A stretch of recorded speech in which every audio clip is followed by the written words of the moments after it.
Me and technology, not exactly the best of friends, but I struggle through. Well, we all have to. It's like, which is funny because I originally studied computer science, and people always think that means I'm good with computers, but I'm not, because computer science is all this other stuff. Well, Computer scientists have programmers for that.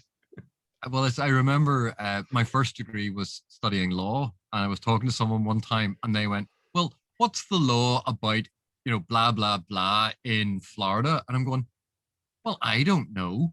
But I thought you studied law. I went, "Yes, I studied law in the UK. So I studied the fundamentals of contract, tort, criminal law, like those things. I didn't study what local ordinances were in Miami." Yeah, well, it's the same with philosophy. What like trying to do that PhD, and it's like, oh, you're a philosopher, so what's your philosophy? That's not how it works.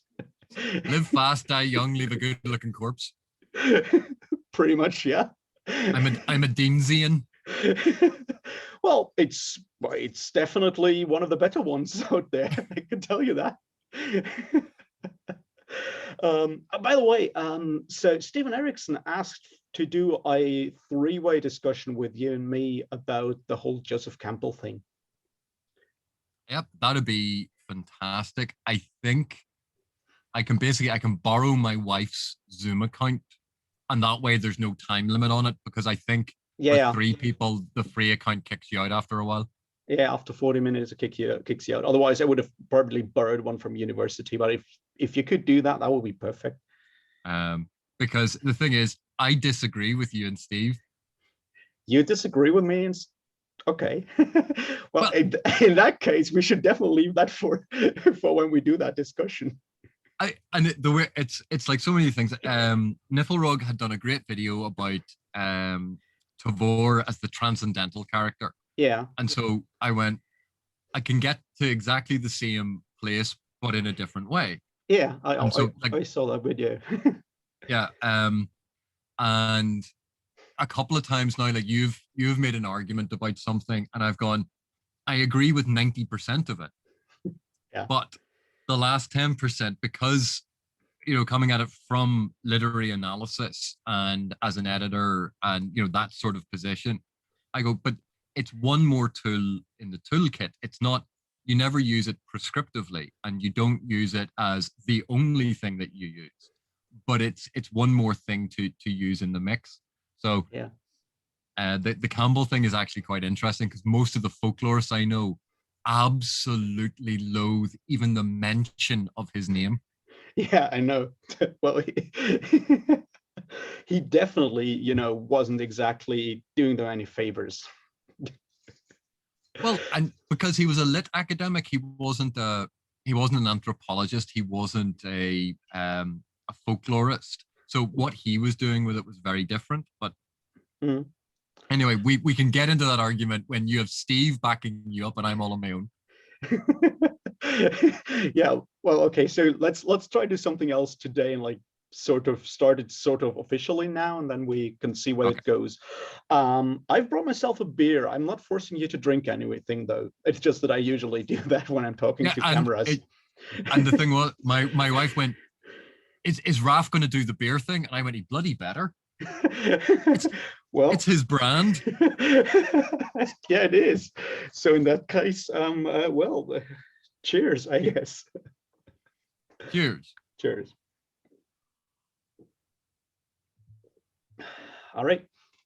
So I think we probably should talk about a bit more about that magic, hard magic, soft magic system, technology kind of thing, because I know you have some thoughts on that, and I feel like it was probably a bit too hard, or some people misunderstood me when I did that video, because my point was not that they all suck. It was more that I feel that they go in a different direction than what I would see from soft magic systems. I feel a lot of people misunderstood that, but I feel you have good reasons why people use hard magic systems, I guess.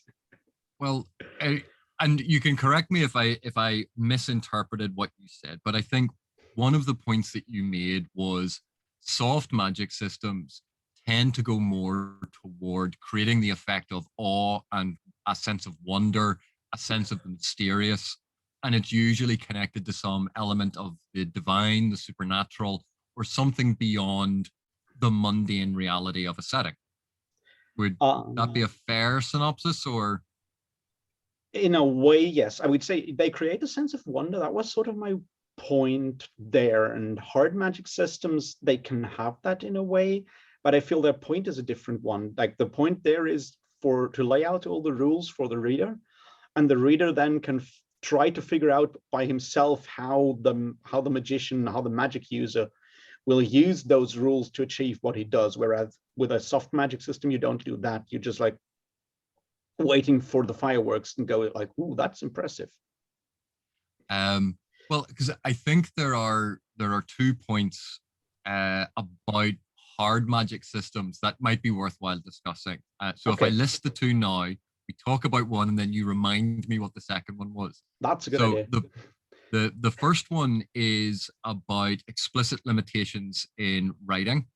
Mhm. And the second is about the exploration of a wonderful effect.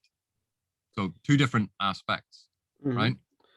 Yes. So to talk then about limitations, I think one of the challenges that a lot of authors face when creating a fantasy world is creating magic that makes sense to them.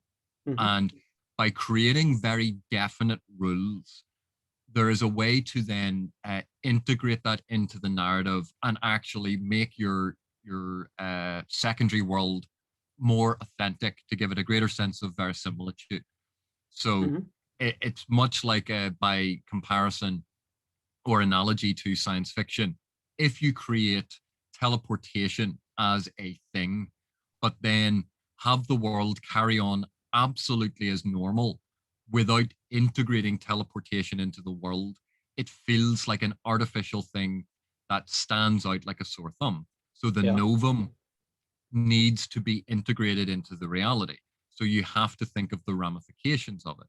With a hard magic system, I think one of the strengths of that is that because the rules are so definite and so clear, an Mhm. author has a better idea of how to integrate that and to adapt their secondary world so that that magic system becomes more fully integrated into it. Yeah, I do see that, but maybe like laying out a hard magic system is actually not only so much to make it easier for the reader, but probably easier for the writer in the world building. But I feel that a lot of people think that a soft magic system doesn't have any rules. My example there will have to be Tolkien. It's like there is rules. Gandalf tries to beat a Balrog and he's completely exhausted. There is a fundamental rule that is about, I guess in the end it's about conservation of energy. It's like you want a magical effect, you have to put in life energy, whatever in there, and that kind of suffices to at least take away that thing that like magic needs limitations. It's still not an unlimited power, but you don't exactly know where the rules are, and I guess Tolkien never asked himself where those rules are because he just figured, Yeah, I don't know what he did there. and I think it's actually quite a strange thing, because if you think of one of the softest magic systems around, wish magic. So you Mhm. rub the lamp and you get 3 wishes. Yes. And yet we see in Disney's Aladdin, but you're not allowed to wish anyone back from the dead or have anyone fall in love with you or wish for more wishes. There are clear rules Even there. about Yeah. wish magic. And but Yeah, that is true. still an incredibly soft magic system, because the magic isn't explained. The limitations of the magic, really, what it can or cannot do, Mhm. aren't explained. Could Aladdin wish for and this is where I get really annoyed at Disney, because Jafar, being so intelligent, says, I wish to be a genie, essentially. And you go, no, get a lawyer to draft this for you, because a lawyer would have said, I wish for all of the power of a genie, but none of the limitations. Yeah, Full stop. I think that's like anyone who's ever played Dungeons and Dragons and used that wish in the game there knows exactly that problem. It's like you get a wish and like your players spend the next 3-4 sessions drafting the exact like limitations for that wish, and then you as a game master sit back and try to figure out which loophole they forgot so you can still screw them. Exactly. And but wish magic, generally in fiction, it's exploring the ramifications of a badly made wish. So Exactly. the actual magic being used isn't the focus. Whereas with a hard magic system, because a lot of authors have spent so long detailing it, working on it, making sure that it kind of has an internal cohesion. Yeah. They want to demonstrate all of those aspects. And that in and of itself is not necessarily a bad thing. It's a nice structure that, as it gets explained to the reader can understand and engage with. So it's another element that can add to immersion, because if for example, um, uh, Brandon Sanderson's allomancy existed in this world, like in our world. So if we said magic and what we meant was allomancy. Yes. And we clearly knew these are the rules of allomancy. Think of how the world would change. And so you extrapolate with that. People would be much better at vector geometry, I can tell you that. But when we read the first of the Mistborn, the Final Empire, the first book of Mistborn, in it, Vin, as a sort of reader substitute, does not know all of the rules of allomancy, so they are slowly explained to her. And it is a limited point of view, because Sanderson does not make clear all of the rules. And even by the end of the first book, he has not explained all of the rules, because there are new rules and new things discovered in the later books. And then there are other magic systems discovered in the later books and explored in the later books. Yeah. You know, that's funny that you said that. Have you seen his lectures that he did on YouTube on writing fiction? And he talks about the magic system in the Final Empire. And he says that he actually felt that he made a mistake, because near the end, you have that situation where Vin can suddenly draw on the mists to get more power. And he never explained that before. And he felt that was a problem, because in a hard magic system, that should have been like, the reader should have known before that she could possibly do that.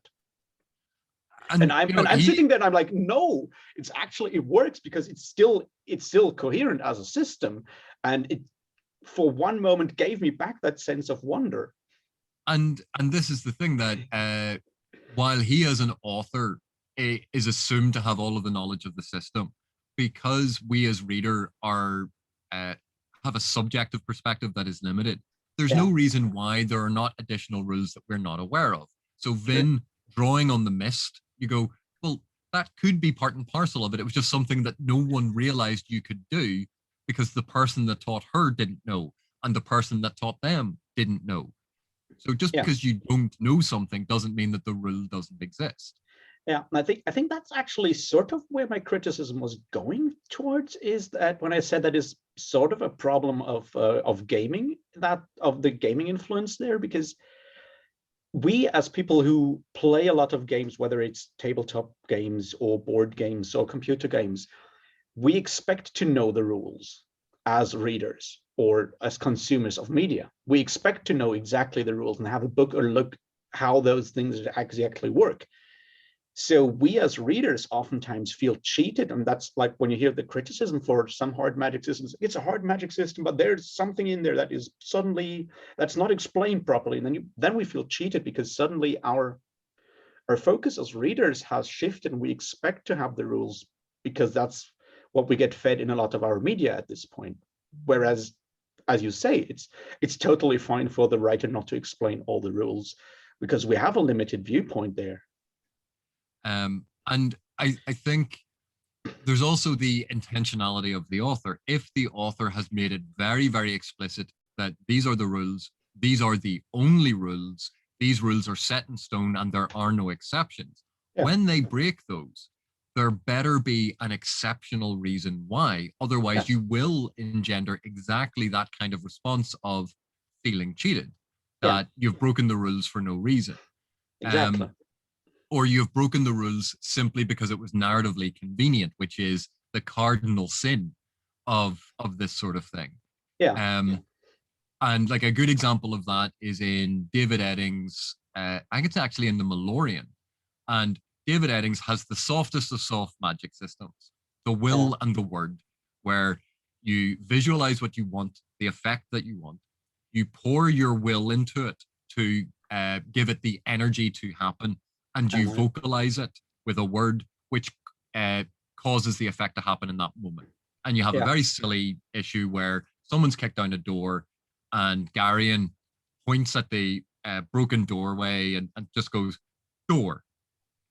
And the other sorcerers make fun of him because it was such a mundane, prosaic word to use to create the effect. And they go, like, could you not jazz it up a bit, essentially? Yeah. And Yeah. later on, we're one of the core rules that we are told is you cannot unmake something. That is the one principal rule across all of it. Once you've created something, you cannot uncreate, you cannot unmake, Yeah. because it goes against the nature of the entire universe to unmake something. You can destroy it, but you can't unmake it. Yeah. And Belden summons a red hot hook because he's threatening this evil guy, and he's always threatened to rip out his innards with a red hot hook. He meets this evil guy, he summons the red hot hook, and this guy disappears. Like, teleports away, gets away. Yeah. Now he has So his red hot Belden, hook and doesn't know what to do with it. so Belden just makes it disappear.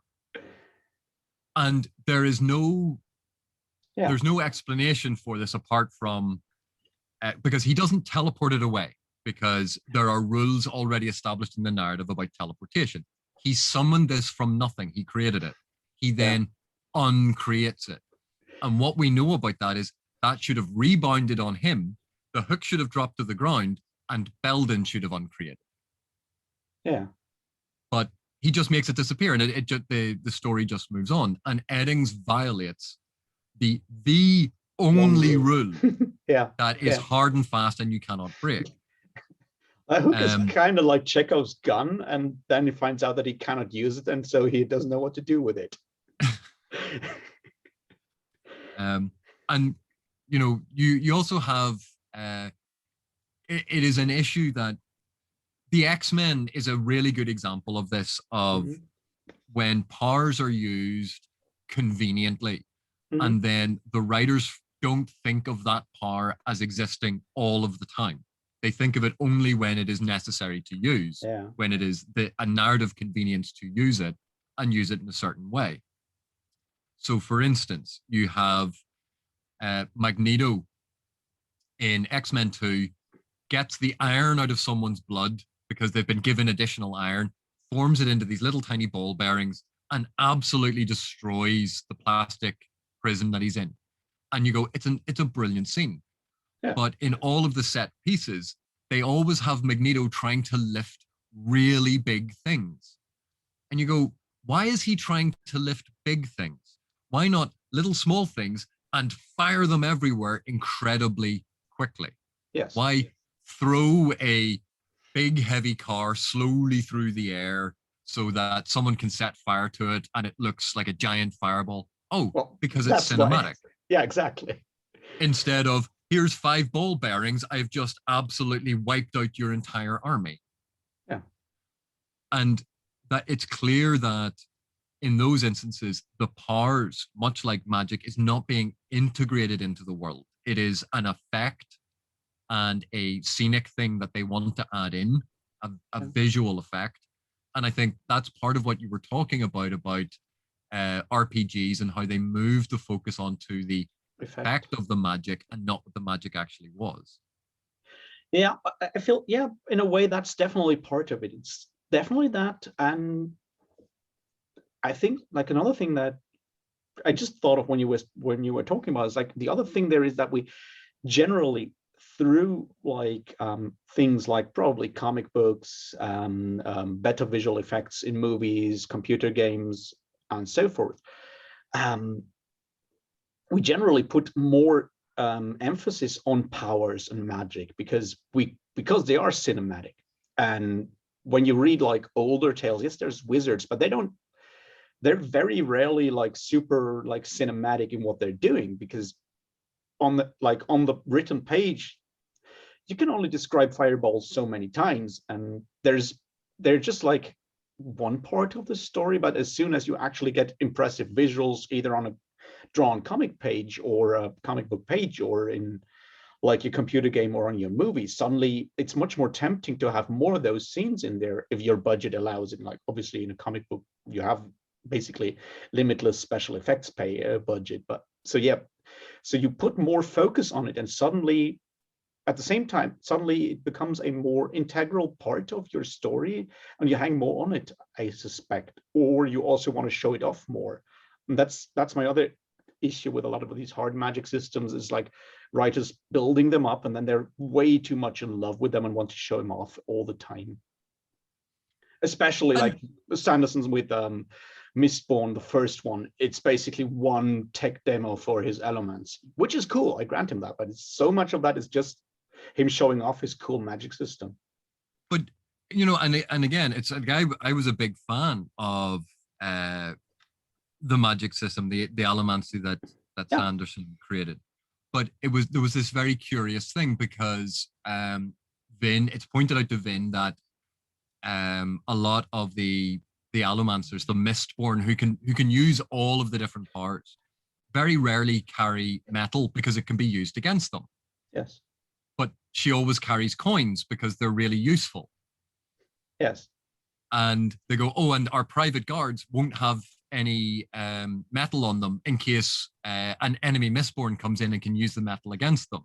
And you go, but we are also told that a lot of the houses have a Mistborn, and that even though having all of the powers is very rare, that there are far more people who have one of the powers. Yeah. And in a world where it is not, while it is not absolutely common, but it is uncommon that you have someone can push away metal, why would anyone have a private army or an army or anyone at all with metal weapons and armor? No one would. Yeah. You would not do it as a rule, because that is suddenly a massive tactical weakness. No one in that world would use metal. Yeah. So why are they not all using flint and obsidian? And that's exactly the point. Why are they not using flint or obsidian? Or as you see in Raymond D. Feist's Daughter of the Empire, co-written with Johnny Wirtz, Kelly Wan, that setting has very, very little metal. So they have wooden lacquered armor. They have wooden lacquered weapons. Everything is to compensate for the fact that they don't have metal. Yeah, I mean, you don't even think super magically for that. Like, this is something that you can draw from the real world as well. Lacquered armor is a thing, or was a thing, and wooden weapons probably also. I'm not an expert on weaponry, but yes. And like even modern day armor, like the ceramic plates that they put in, that they're designed to take one hit, disperse it, and then it's easy to replace with another ceramic plate.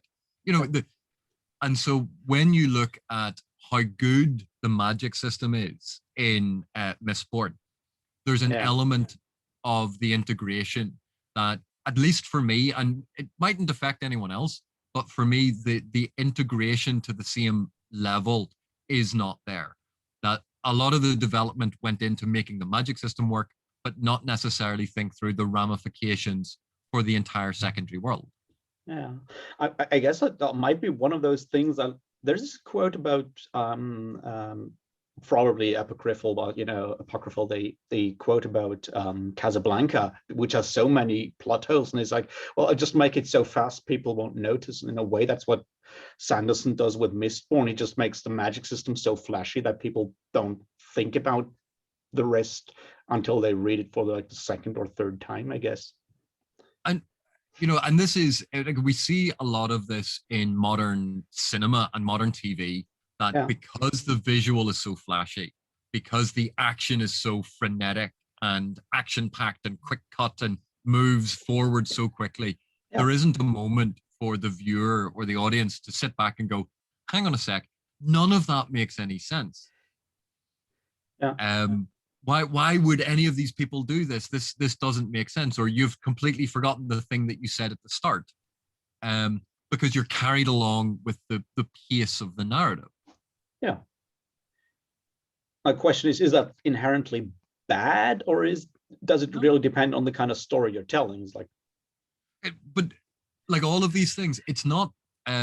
I think a lot of us, particularly on YouTube, we get hung up on saying something is good or bad when yeah, what we're talking about are techniques, and yeah, any technique can be used really well or really badly. that's Um, true. and we also, we also get hung up on, if you like a story, you tend to think, or if you like a book, you tend to think it is a good book, and if you don't like a book, you tend to think it is a bad book. And Yeah, one of the things about literature, as you well know, as we all know, even within fantasy, the range of types of fantasy, of story types, what it is trying to do, what it is there for the reader to do, it is so absolutely ginormous. You don't read Robert E. Howard for deep meditations on the nature of being human. very rarely. Yes. Um, you can actually, dissect Robert Howard to extract information like that he perhaps unknowingly put in, but that's not the purpose of that story. It's a rip roaring yarn. It's an adventure story. Yes. It's to entertain, and almost only entertain. And there Of is no course. harm in that. Of course. Um, but when you uh, and this is where I think sometimes I get into a bit of trouble, because like I say, oh, I really like this, and I like it does when a book does this. And I talk a lot about the Malazan Book of the Fallen, because I'm a huge fan of Erickson's work and the world he built with Esselmont, and the type of literature he has produced in the genre. That does not Yeah. mean that I don't like Jim Butcher's Dresden Files.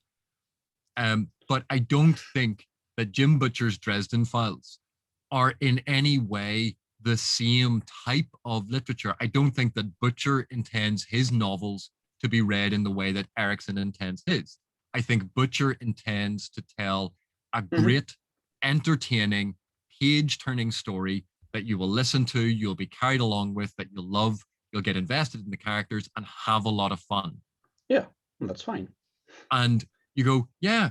And he succeeds admirably. Like anytime a Jim Butcher book comes out, I buy it because I really enjoy them. They are great, fun, entertaining stories. Yeah. But I don't then go, yeah, so I'm going to spend a couple of hours analyzing the deep literary meaning in uh, Changes by Jim Butcher. You can spend half an hour doing it if you wanted to. Like you've covered the whole book. That's not the purpose of it. Does it make it a bad book?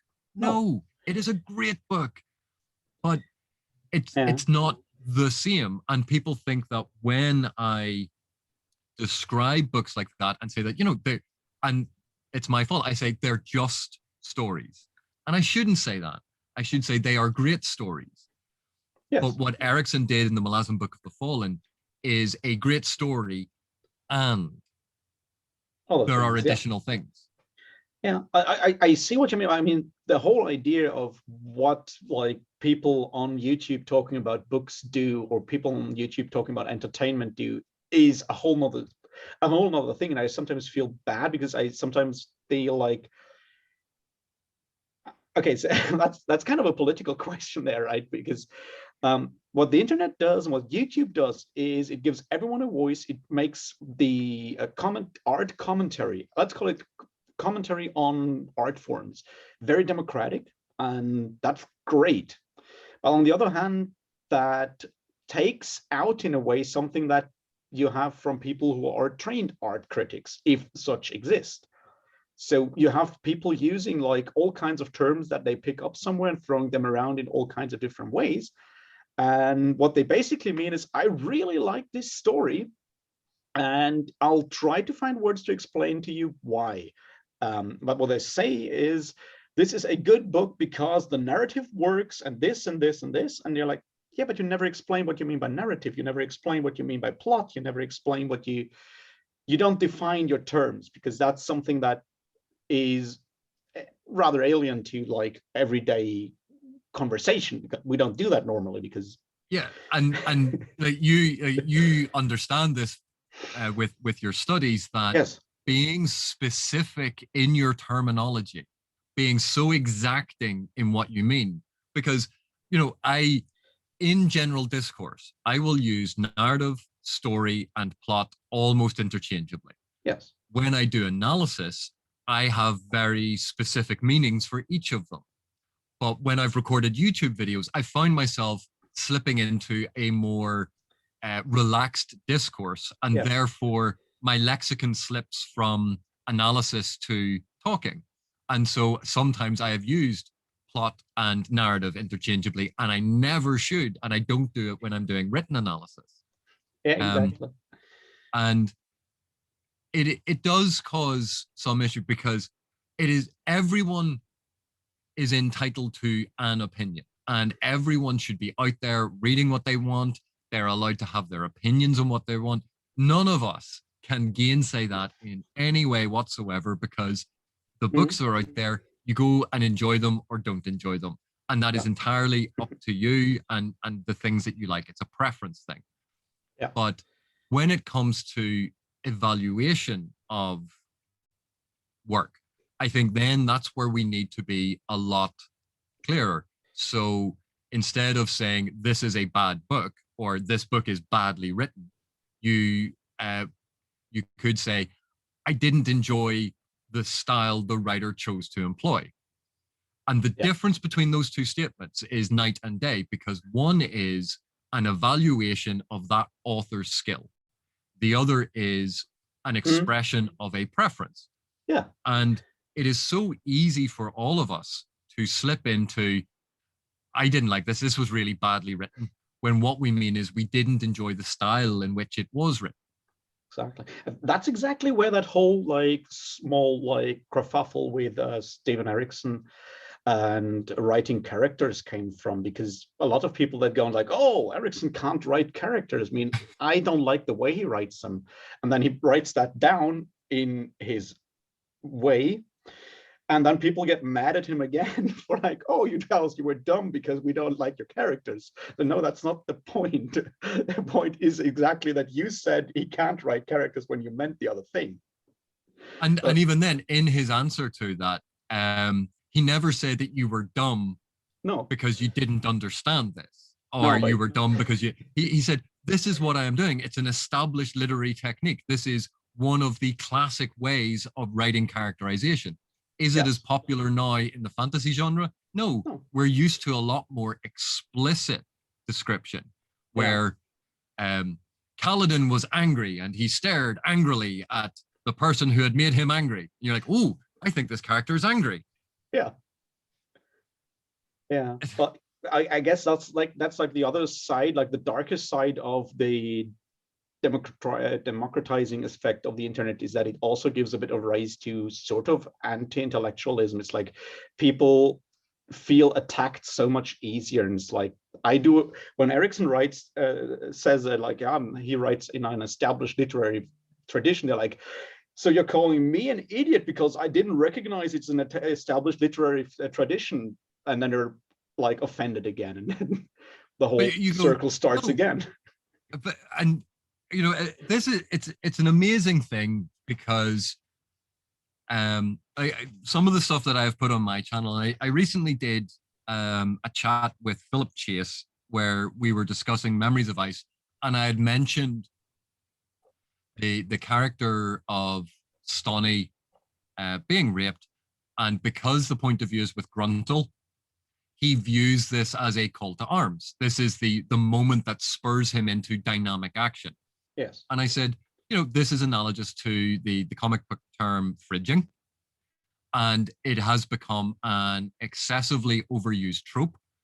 And in reading it now in 2021, this feels like a very old fashioned, it feels like something we don't need anymore, of having a female character suffer sexual violence as a call to arms for the male character.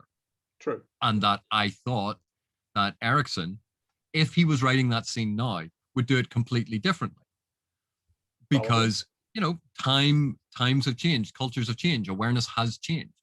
And at no point did I say that Gruntel's reaction was in any way wrong, or that it was illogical, or that it didn't make sense. It makes perfect sense from Gruntel's point of view, because Yeah. it is a perfectly natural emotion that if that happened to a close female friend, you would be angry. You would want to seek vengeance and revenge for what someone had done to your friend. That is a perfectly normal reaction to something like that happening if you're standing in a war. Yeah. But my point is, Erickson could have found any number of different motivations. He chose to use Stoney being raped. And you go, he could have chosen something completely different. And there wouldn't have been an issue there, because it's the trope that has been overused. Yeah, well, it wasn't that overused back when it was written, at least not in this type of fantasy, I would say. Yeah, and I would agree. I don't think it was as prevalent 21 years ago, but it has become very prevalent, and awareness of it has certainly been raised. And therefore, looking at it today, looking back on this book, you go, this is one of the things I think will age and date the book, because this is going to stand out in a way that it didn't in the past, and the narrative isn't as smooth. And if Erickson was writing it now, he'd find a completely different way to do it without altering the character arc of Stoney. He could have changed point of view. He could have had Gruntel already engaged in the battle because he'd witnessed a child being murdered and found out about Stoney later on, and had that scene of carrying her back, but the battle was already over. There are a multitude of different ways that he could have done it. Yes. So it's more about the trope rather than how Erickson used it. And it's a significant distinction, and not everyone thinks about it that way, because they go, well, I don't have a problem with it, so why are you saying it's wrong? Because if you're saying it's wrong and I don't have a problem with it, are you saying I'm wrong? Yes. And yeah. And you go, no, your personal reaction to it is entirely your personal reaction. I was evaluating a literary technique. Everyone is entitled to an opinion. Absolutely. I feel that's like the other thing, like something that you as an editor do. You're always trying, with every single book, you're trying to make it a better book, to reach that elusive perfect novel, which might not be Finnegan's Wake, even though Campbell thinks otherwise. But and that's, I guess, something that a lot of people sometimes don't realize. It's not saying this book is bad. It's like, yes, but maybe it could be even better if you did that small thing.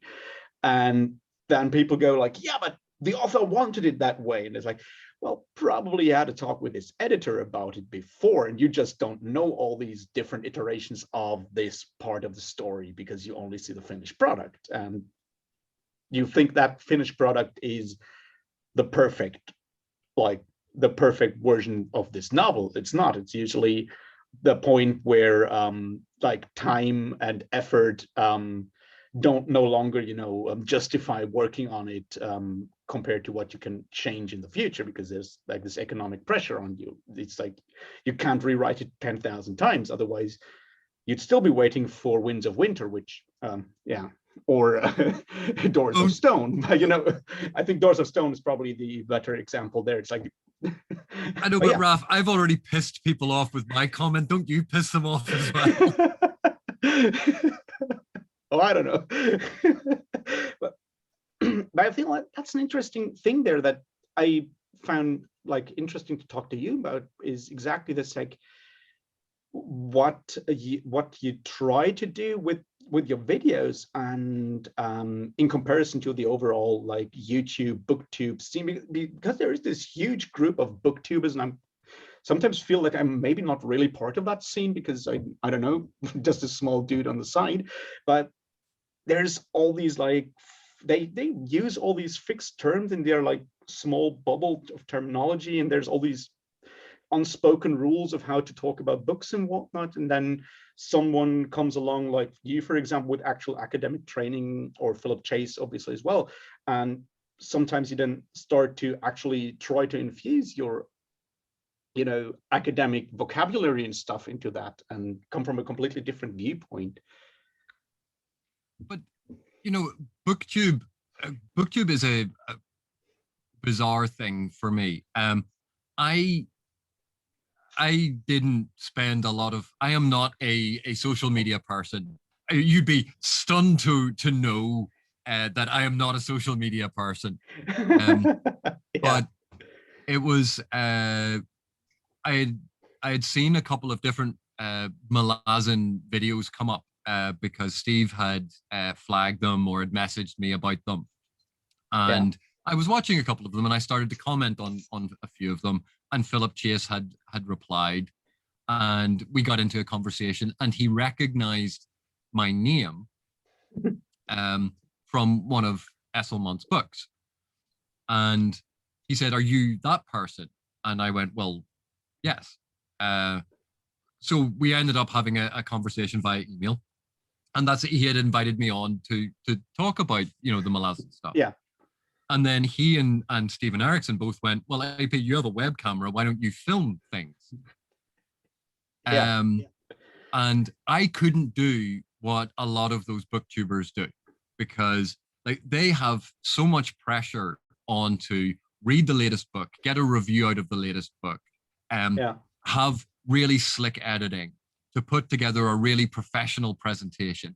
And here I am, this crusty academic with a hair that hasn't been cut in over a year because of COVID, and therefore tied up behind his head in a ridiculous ponytail. And I'm surrounded by books because what I love is reading and talking about books, but not about reviewing the latest hotness or getting the latest trend and trying to build like a big community. I'm interested in talking about these books, and if other people are willing to listen to me, I go, my God, is there nothing else out there? Yeah. But for me, this stuff is fascinating. So that's why I don't do reviews of things, because like, what sort of review can I put up in 20 minutes about a book without spoiling it?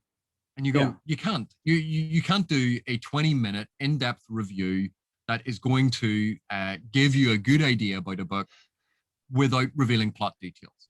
And because I could talk to you about theme, and I could talk to you about structure. But then again, if you know anything about books and you understand structure, then you're going to go, well, that's giving away how this is going to end, because I've just read the first chapter and I can extrapolate from what you said about structure. Theme. Oh, because you've mentioned all of the themes in it, I see this character here. That's how they're going to end up because it ties into that theme. Oh, you were talking about those symbols, were you? And and one of the drawbacks of the training that I did, and I am not the best academic in the world. I am not the best editor in the world. I make no pretense of that. There are people out there who are geniuses, and I've had the privilege to work with some of them and have conversations with others. But when you go into a cinema and you're watching a film, and you watch the first third of it, the number of times now that I can predict with reasonable accuracy what the last 2/3 of the film are going to be. And do I then just get up out of my cinema seat and go? No, because I'm not there just for the story elements. I want to see how it's done. I want to hear how it's done. I want to experience the narrative. That's for me, there's this, like, I think that's Terry Pratchett used that like 1 or 2 times, I think, in some of his novels. It's like, people know it's a trick, but you stay and watch because you want to see a trick well done. It's like what you do for stage magicians. It's like, you're going to see a trick, but you want to see it well done, and that's why you stay after a while. You stay to watch the craftsmanship. And we even had, if you remember, there used to be a TV show called Columbo. Yes, and that's the perfect one, because you watch to see how he gets there, because you see who's done it already. And that's because the audience is not waiting on, like, the audience knows who the murderer is. Yeah. And what they want to see is how Columbo figures it out. And even if you'd missed the start and had missed, because it used to be when things were broadcast, if you missed the start of it, that was it. There was no going back. Yeah. But if you'd missed the start of it and you watched, the first scene with Columbo, within 5 minutes you went, oh, so that's the murderer because it's the only one that Columbo ever talks to. But it was all about watching how he got to the point to prove it. And you contrast that, say, with the approach in Poirot, which was all very much about you don't know how the murder was committed, and you're going to go along with Poirot. And almost invariably, Agatha Christie hid a valuable piece of information from the reader or from the viewer that Poirot had access to, but you didn't. So you had that reveal at the end where Poirot would go, yes, but didn't you spend 6 months in Papua New Guinea studying blowpipe techniques? You're like, where was that in the story? Because in that thing, it's all about the reveal. And, this goes back to the magic system. Sometimes it's about seeing how well the magic system is used. Sometimes it's about figuring out the magic system as it goes along. And sometimes it's about being surprised at the end by something really cool happening and going, I did not see that coming. He trained in Papua New Guinea. Yeah. Although I guess that's like the other things, like those are the kind of like reveals that only work once, because the second time round, you're just like reading it to figure out if you missed it the first time round, and then you're like, no, it just wasn't there. And that's where the craftsmanship of a story comes in. I know a lot of people who will reread the same murder mystery over and over again. And that is one I don't understand, because for me, the enjoyment in a murder mystery is that reveal at the end. And once that's gone, you maybe reread it once to see if you could have figured it out now, knowing who the murderer was. Yes. But I don't have a sense personally of those books being as rereadable, because once the reveal's gone and once everything else is gone, then why would you reread it? Is it just because it's a familiar story that you just enjoy the pattern?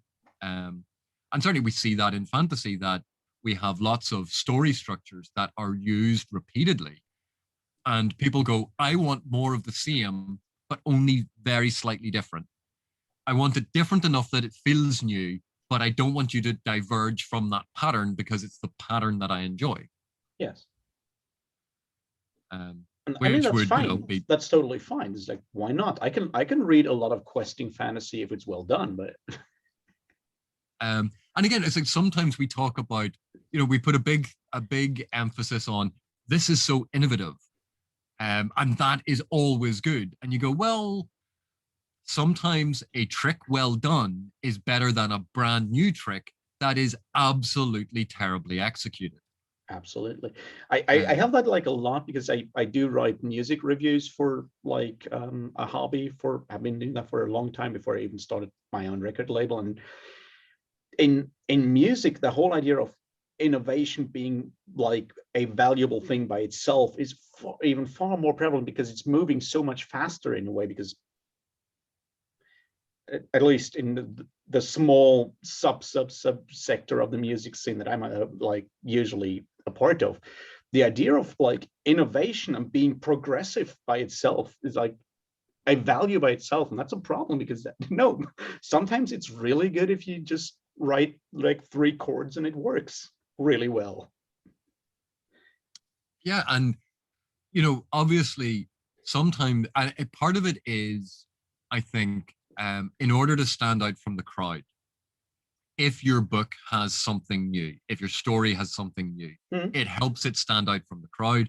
And, we're dealing with a marketplace now that is not just traditional publishing, but also self-publishing. Of course.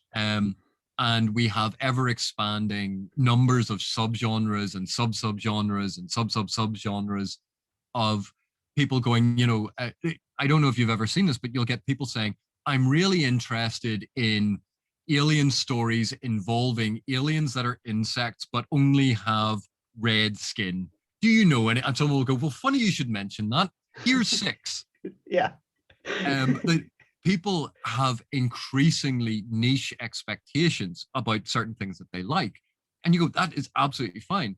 But now, how do you make your story stand out? Because if you go, oh, it's another quest narrative. Oh, like all the other quest narratives. No, my quest narrative is different. How? Well, it's done well for a start.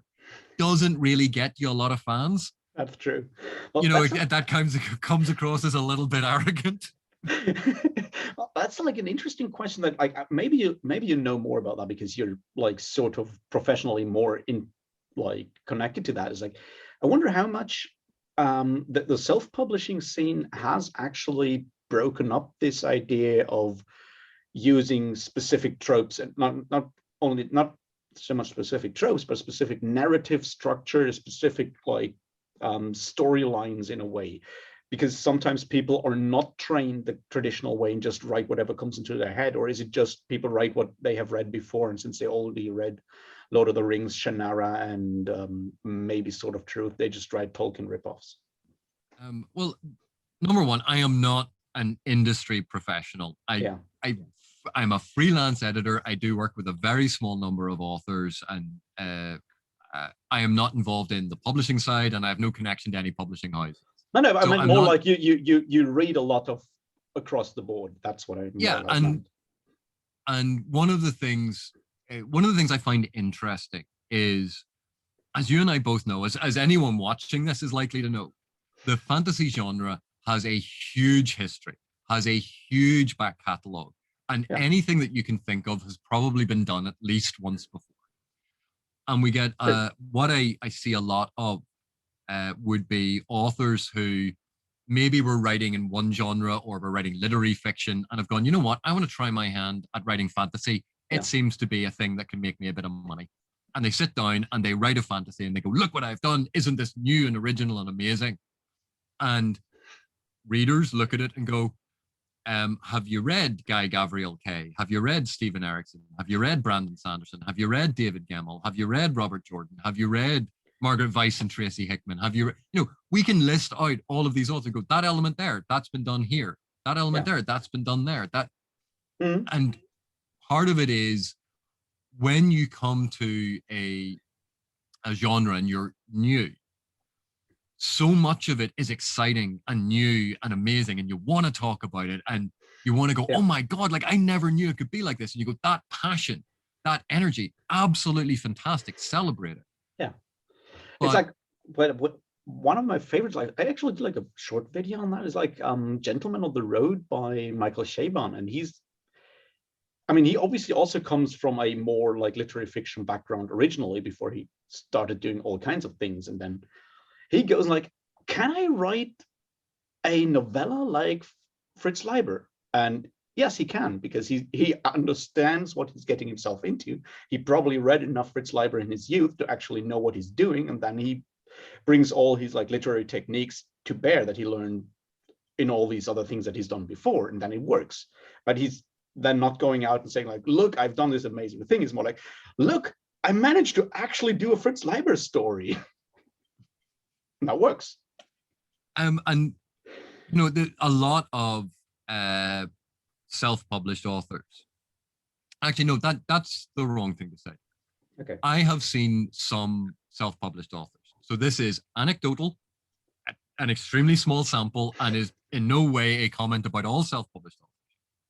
But I have seen some self-published authors have gone, I've decided to write X type of story. Let us take, for example, time travel. They want to write a time travel story. So they write a time travel story and they go, look what I've done. Isn't this amazing? And, your first response is like, this is a really good story. I really like this story. However, have you seen the film Millennium, which was about time travel? Have you seen Primer, which is about time travel? Have you read H.G. Wells' The Time Machine? Have you looked at any of these other time travel stories that could maybe inform your perspective and give you a realistic expectation of what is new and innovative within the genre? And the response has been, I don't want to pollute my ideas with other people's work. Yeah. And, that is in some ways a very valid attitude, because they want to be true to their artistic vision. They don't want to be unduly influenced by someone else. And you go, you can understand that. Yes. But at the same time, you then have to be careful about going, well, is my work is so innovative? And you go, no, just because it is new to you does not mean it is new work. Yeah. And Yeah. it's the same. It's the same with us readers. You know, I can pick up a book someone's recommended to me and go, oh my god, this is absolutely amazing. I've never, and I would go on YouTube and I record a video, go, everyone should go out and read this book. This is amazing. This is doing brand new things. And someone will reply saying, AP, actually, that person was their book is based on this other book because they were friends and they're writing in the same world. And this other person had written this entire series that you're unaware of, and that was actually a response to these Yeah. other books, and you just don't know about them. So this isn't new. This isn't original. It might be a very good book. It might be a very entertaining book, but Yeah. it's not new and innovative. That's true. And we all run the risk of that because we cannot possibly keep up with everything that is being published. It literally impossible. I know. And this is actually, for example, that's sort of why I decided to do, like, I did like a bunch of videos at some point relatively early on where I just went through like the career of Robert E. Howard and Fritz Leiber and Clark Ashton Smith, because I'm like, I've read these things. I've sunk in a appreciable amount of time into reading Robert E. Howard stories. And I feel a lot of people nowadays on YouTube or wherever talking about fantasy have not, because they don't have the time. It's like, here's 1 hour and I'll tell you which 3 stories to read, because they're sort of where I think is like the essence of Robert E. Howard. And then you have read enough Conan. If you want more Conan, go read it, but otherwise stay with that. And I feel like someone needs to do that, like historian work, and read that old stuff and tell people what makes sense in a way, or what you feel makes sense, because obviously I'm not even close to being an authority on what is the best Robert E. Howard story. I just think it might be Red Nails or Across Thunder River or whatever that story is. And it's not even that they are the best Robert E. Howard story, but one that illustrates his style, his technique, what he was trying to do. You can go, it's the core representation of, you go, there you go, this is a really good Robert E. Howard story in terms of, this is like all of the other Robert E. Howard stories. This is your example. Exactly. Well, I would say that is probably the Tower of the Elephant, because it's much smoother and shorter, and like every second Dungeons and Dragons adventure is basically replaying Tower of the Elephant. But you know, it's strange because you can have an opinion about where fantasy comes from and trace it all the way back to the Epic of Gilgamesh, all the way back to ancient religions, ancient mythologies, and say, you know, it's the literature of our time. But obviously, the modern genre bears almost no resemblance to religion. They are not the same. Of course not. They have very different things that they are doing. So, is the modern genre really like a modern version of those ancient religions? You go, well, in that sense, no. But in the sense of the types of stories, maybe. You know, it's complicated when you look at the religious fantasies, things like Dante's Inferno, and you can talk about all of the epic poems like Egel's Saga and the I can never pronounce it, the famous Norse one. Is it the Eddas or Edda? I don't know. I can tell you that in Germany we would say Edda, but I am not an expert on ancient Norse pronunciation. I have a friend who actually studies that kind of thing and teaches it, but I can't call him right now. So and so, or you could look at the Toyn, the Irish epic. But again, the Iliad, the Odyssey, none of these things are representative of what the genre does and how it uses these things. So they're not really, they don't fit neatly, but they're part of that journey. They're part of that rich history. They're part of the tapestry that we are now at the far end of. Then you can look at the romances, the medieval romances, all of the Arthurian myths and that whole cycle, which again was a complete invention, stealing from Welsh mythology and various Celtic mythologies and weaving it all together into a faux nobility. I've only read Mallory, and I was like, why would I read 1,000 pages of like dudes knocking each other off horses and trying to sleep with each other's wives? Isn't that mostly a Song of Ice and Fire? Well, yes, it is.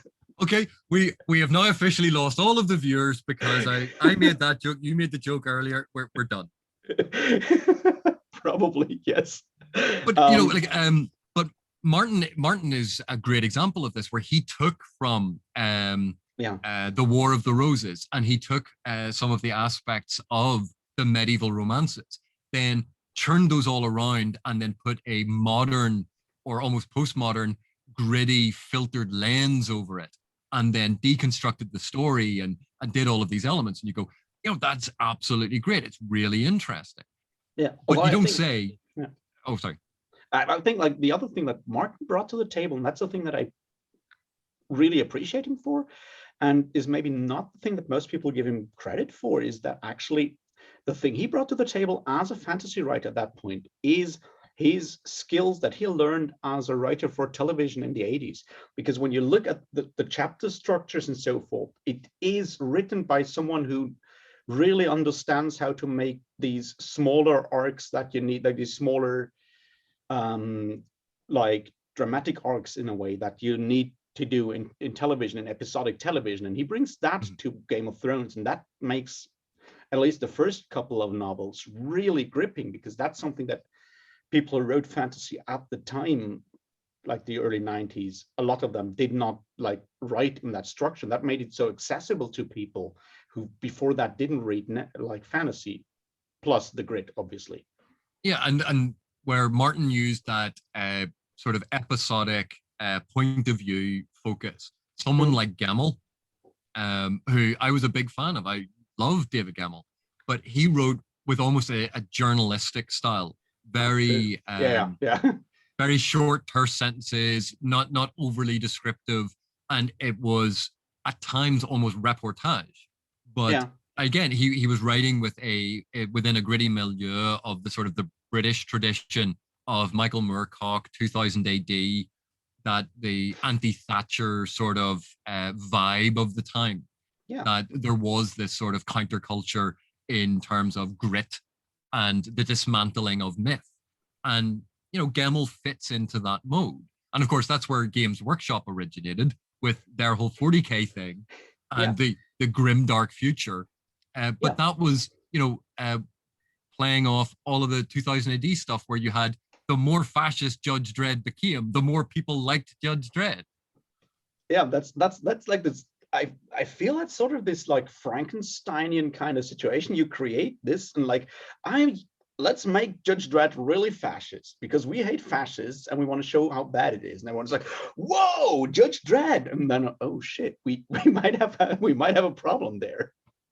And, but again, I mean, one of the most common structures, particularly in YA fantasy, but you see it a lot utilized very, very well and sometimes very subtly in adult fantasy, is the concept of sort of the power fantasy or the adolescent wish fulfillment fantasy, where you have a central protagonist who may or may not be a cipher. Maybe they may be empty or they may have some level of characteristic, but they go through a journey where they accumulate more power, they overcome obstacles, they get the love interest, they win the day.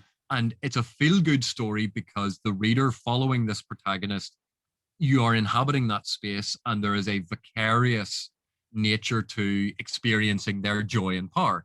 So if you live at a time when you feel powerless and are locked in your home 23 hours a day and have been there for about a year, you can feel very, very powerless.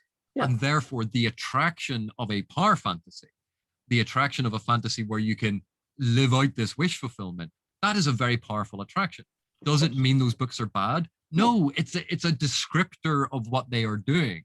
It's not pejorative. Exactly. That's very true. Well, I'm not saying that. That's a good question. Will we see like near the end of the year like more power fantasies because that's what people are starting to write during the pandemic? Well, I think we've seen an uptick in the popularity of established power fantasies. I think if you look at BookTube, a lot of anti-establishment story types, so and quite often a lot of those are grimdark, Yeah. have risen in popularity because it's part of the zeitgeist. It's part of the feelings of the nation, the ecosphere that we are currently living in. That's That true. this desire, this pent up rage and aggression and feelings of helplessness or hopelessness, and we can then act out that fantasy vicariously through these badass figures who don't take no shit and are going to kick asses and take names. I'm just really hoping that at some point it will also come to Richard K. Morgan's Land Fit for Heroes series to be actually popular by people, because he's the best at doing that. That is, I remember reviewing the very first one of those. That first one has like one of the best book openings I've ever read. Just those opening sentences. It's like when a man you know to be of sound character has told you that his dead grandmother climbed through his window and tried to eat him. There's basically two options. You can look at his eyes, smell his breath, see if he's ingested something nasty, or you can believe him. And then that's from where it starts. They're like, yeah, that's good. And I reviewed an advanced copy of that for an academic journal back in the day. And and again, there are these books for one reason or another that don't get as popular. If you think like Harry Potter became a phenomenon, there is nothing like it. People were going, oh, it's so amazing, and you go, it tapped into something. It became wildly popular. You go, fair play to J.K. Rowling. Fair play to everyone who enjoys those books. Yeah, but to be perfectly honest, I don't think they're particularly good. I don't know. I stopped reading after book 3. Well, the first 3 are children's fantasy. So they, yeah. One of the things I really am going to alienate people here because I'm about to diss Harry Potter. Don't worry, I'm right with you there. But if you ever look at when people are talking about, I'm going to recommend some fantasy to you, or here's a list of the best fantasy books that you should read, and they'll put Harry Potter on it. And you go, what other genre would you put children's fiction on as an example? Oh, you like science fiction, do you? Right. Why don't we look at this children's version of science fiction as a great exemplar of what this entire genre can represent? You go, no, you don't put children's fiction on. It's a separate thing. It's doing a different thing. It's to be enjoyed in a different way. It's intended for a different audience. It's telling a different story. It is not a good example of the genre because it's a small part of the genre and it operates by entirely different rules. It would be if I constructed a series of this is the best of fantasy and they were all folklore and fairy tales. You would go, but that's not representative of fantasy, is it? You go, but are you saying they're not fantasy? You go, no, but they're not representative of the genre now, are they? Exactly. They're representative of a subgenre. True. And the first 3 Harry Potter books are very much children's fantasy. The world building is inconsistent because it's meant to be inconsistent. It's whimsical. It's fun. It's not meant to be a secondary world. It's not meant to make sense. The rules get broken all the time or ignored. It's not. You cannot even call it a soft magic system. It's just not there. But it's whimsical. It's meant to be whimsical. It's meant to have that sense of wonder. Yeah. Because if you think about it, if the headmaster of a school sent the number of the pupils to near certain death, Ofsted or whatever government agency that inspects schools would be coming in going, how many deaths did you have again this year, headmaster? Yeah. Dumbledore, the worst headmaster in the world, the worst guide and mentor in the world. I am going to give you a cryptic clue that if you figure it out in time may save your life. If you don't, you're shafted. But then you get to the 4th book. And in the 4th book, obviously, it's a big chunker. It's a big chunky boy compared to the first 3. Yeah, and that's because it suddenly became very popular. Rowling had the time and the opportunity to develop a much bigger story. and it's much more of a teenage story. And then when you get to the later books, it's almost trying to move into more adult fantasy, more fantasy proper outside of children's fantasy, because the characters are older. She's going for these grander themes. But the world she built is full of whimsy and silliness. And so it's uneven. It doesn't fit well.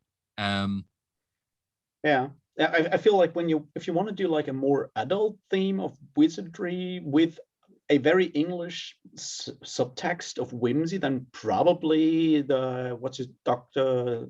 Norrell, Jonathan Strange, is that name? Jonathan Strange and Jonathan and Mr. Norrell. And Mr. Norrell by that Susanna Clarke. That one definitely has that sense of whimsy in there sometimes, in a way. But it's written in that faux Victorian style where you have like Mr. S underscore, and it's Clarke. Clarke did this magnificent job of replicating that historical style, that Victorian Edwardian style of writing. And it didn't fully convince me. I didn't fully enjoy it, but I really appreciate what you did there. I don't know, didn't like the actual like story in there. But the thing is, if you liked that kind of Napoleonic era, and that you go Naomi Novik's Tremorare, or the one about the I know that Her Majesty's the dragon, His Majesty's Dragon, Her Majesty, that one, which is like Sharp, the TV show with dragons, and of course Sharp, the TV show, was based on Bernard Cornwell's novels. And which one was fiction? Yes, and that one was basically a less saucy version of Flashman. Exactly, and when people talk about him, this is what I love about literature. Everything feeds into everything else. So if we go back to Rowling for a second, you can look at Rowling's books as an extrapolation or a play on the old school days novels, where you used to have setting in a boarding school, and every year or every semester there was an adventure. And you can trace, if you look back at Enid Blyton and the Famous Five and the Secret Seven, and all of those, you had that long tradition of children's fiction where the children went off on these adventures and the adults conveniently disappeared. And we see that in children's movies where, the adults just disappear, and you go, how does that child feed itself? Because you're not meant to think that's not the point of it. It's not to be that. Because if you start thinking about the world building in Rowling's world, for a start, a lot of the magic spells are a faux Latin. And if the Magic Society has existed for thousands upon thousands of years, that means back when Latin was a very common language, their magic spells were floaty thing. Yeah. Or, Bernie. Yeah. Well. And how could you take a wizard, like think of when wizards use, in Harry Dresden, he goes, Fuego! He would not be caught dead in his slippers saying that. I know, but so like Harry Dresden says fuego, okay, so he's saying fire. So if you understand the language that is in, he just goes fire. And so now imagine it as an English speaker, if a foreign wizard comes in and they've learned their magic spells in English, and they go fire, and you're like, really, is this a fire spell? Like, you couldn't come up with inferno, something else. Yeah. But fuego sounds really cool in English. Yeah. But if you think of Rowling's word, you can imagine all of the Romans walking around and the wizard coming down and going, haha, I'm going to cast my spell on you. And what cast you? Bad weather naughty spell. Yeah. Really? I wonder how did they change? Well, obviously, I don't speak the language, but did they change those words that Dresden says in the translation? That would be interesting, because that has like a completely different effect if you read it, and he basically just comes in and says fire. Yeah, and it's one of the things it's really fascinating about translations, and I wish I knew more of this. I was sitting on a panel once, and it was a Tolkien panel, and we had two brilliant Tolkien scholars, a scholar and also a Tolkien translator who'd been translating Tolkien's works into Mandarin, I believe. And then there was me, because they were one person short for the panel and I happened to be there. Yeah. And everyone was so pro Tolkien on the panel, and it was turning into yet another Tolkien panel. And I decided, in my contrarian way, to venture a different opinion. And I thought it would spice things up a bit. It spiced things up so much that one of the scholars who had been a friend didn't speak to me basically for 3 years. Oops. Because I pointed out that Gandalf, his magic can essentially be replicated by a good public speaker and a Zippo. It's true. Well, but for the modern context, where to take it back to what we were talking about in magic systems, yeah. When Gandalf says, "Oh, I made the illusion of the horses on top of the waters as the rivers came down," you go, "Oh, that's great, Gandalf. You put like a little tiny bit of frosting on the top of the cake after Elrond went out, got the ingredients, baked the cake, got everything ready, got the presentation ready, and then you came in and put the candle on top, and you want a round of applause. Elrond handled all of this, motherfucker." Yeah. Where Gandalf goes to face off against the Balrog.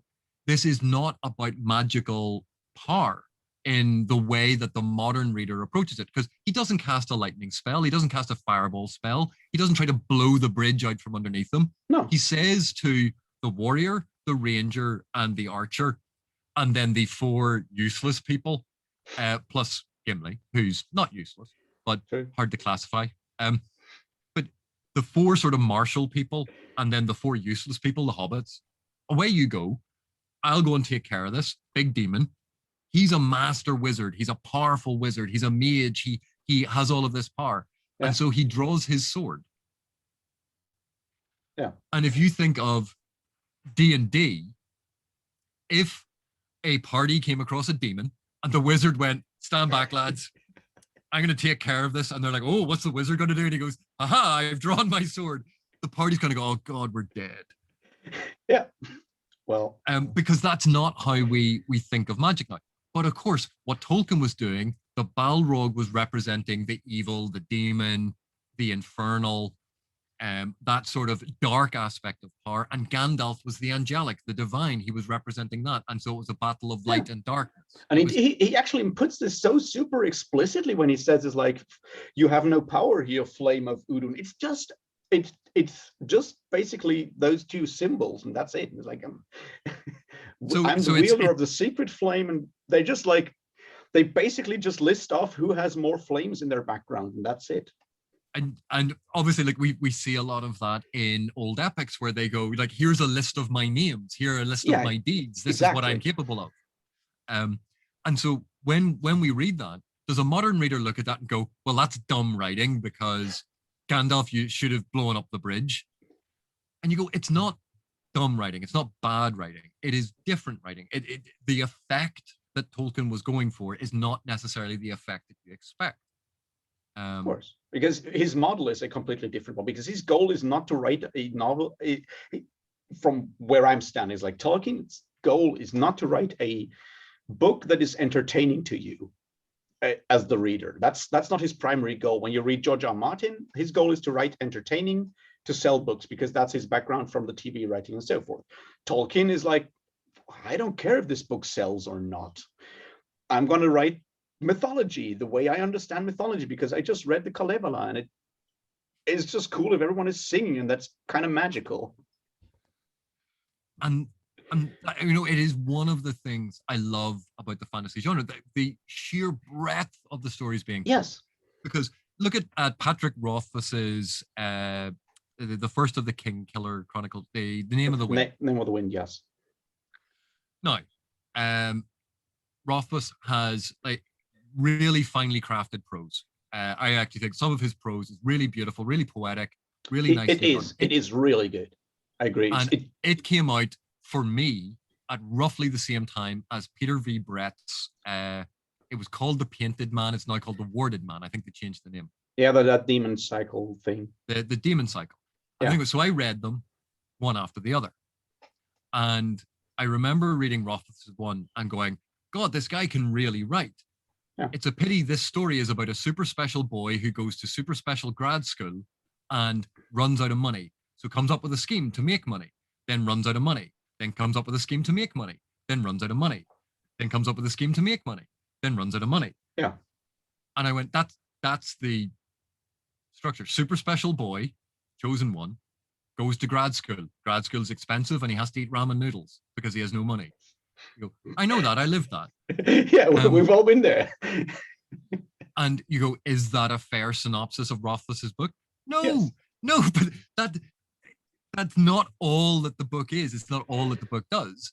But when you look at it structurally and break out all of the nuance, and you're just looking at story structure, you go, that's pretty much all it is. Yeah. And then I read Peter V. Brett, and I went, here's a book that is about the super special boy, and he basically ends up in the town and gets trained in the magic and then goes and does these things. In some ways, the structures, what the narrative points that they were hitting were exceptionally similar. But I find Peter V. Brett's book far more engaging in terms of an exciting story, whereas I find personally that Rothfuss's book, I liked his prose more. And in my head, I went, if only Rothfuss had written Peter V. Brett's story. Now, and that's very unfair to both authors, and I am not suggesting that this is about my own personal preference. But I completely understand what you mean. It's like Rothfuss has this prose. You just sit back and like enjoy this. The way he, to paraphrase someone with bad hair, he has all the best words. He does, and he's good at that. And so I think while there are similarities in the story structure and the stories that they are telling, they tell them in very different ways. They tell them for very different effects. They tell them in a way to create a different effect and response from the reader. So they are very different stories that you can enjoy in completely different ways. And I really liked both of them, but for entirely different reasons. That's like the other thing that's something that I try to like say before someone, I probably always fail, but it's like, know what you like in your reading and choose your reading accordingly. It's like, if you feel like reading something that just sounds really good by the way the language flows, then choose this. If you're in for more like something with a really gripping story where you don't care so much about the language, then I don't know, maybe go read Stephen King. I don't know. But it's weird when people say, I like hard magic systems, recommend books with hard magic systems. And you go, is it hard magic systems you like, or how hard magic systems are used in the world? Because if you just like hard magic systems, here's a list of role-playing game manuals that you can read. Rollmaster Fantasy Role-Playing will always be the one that I'll drop on your table for that. But it's not necessarily the thing that they like. It's how the thing is used, or the style of story that thing occurs in. And quite often people say, I like medieval fantasy. And you go, really? Are you sure? I've studied this stuff and I don't like medieval fantasy. It's like, I can tell you that I just destroyed something. Did I just throw that on the video camera? No, I didn't. We're good. It was you've tilted it too far away from yourself. Tilt it back a wee bit. Oh, so much better. Oh, brilliant. Perfect. Well, no, so the thing, it's like you read Arthurian novels, it's extremely repetitive. It's like, you don't want that. You may want your boccaccio because that's at least spicy, but again, sometimes they mean people that say this. Yeah. That's true. It's like, what I mean is medieval fantasy, or fantasy set in a pseudo medieval world. Yeah. And that's different to medieval fantasy. Yeah. But that's true. That's because academics like me, pedants like me, are so specific about terms, and their response is, you knew what I meant. You go, well, actually, I didn't, because it could have meant a couple of different things. Yes. And you know what you meant, but I didn't. Yeah, that's true. I've run out of beer, and I don't know how many hours later.